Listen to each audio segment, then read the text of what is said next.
வணக்கம். மிதுன ராசியில் சூரியன். மிதுன ராசியில் சூரியன் இருக்க பிறந்தவர்கள் கவர்ச்சியான வாக்குடையவர், தர்மம், நல்லறிவு,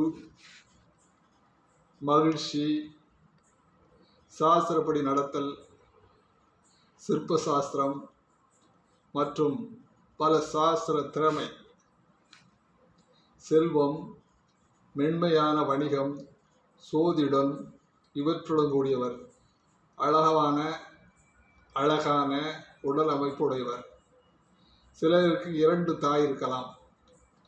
அனைத்து செல்வங்கள் உள்ளவர். அனைத்து செயல்களையும் கற்கும் திறமையானவர். மிதுன ராசியிலே சூரியன் இருக்க பிறந்தவர்களுக்கு ஒரு சில பேருக்கு 2 தாய் இருக்கக்கூடிய வாய்ப்புகள் உண்டு என்று இந்த சூரியன் மிதுன ராசியில் இருக்கக்கூடிய பலன்களை இங்கே நாம் இந்த காணொலி மூலமாக நாம் தெரிந்து கொண்டோம். வணக்கம்.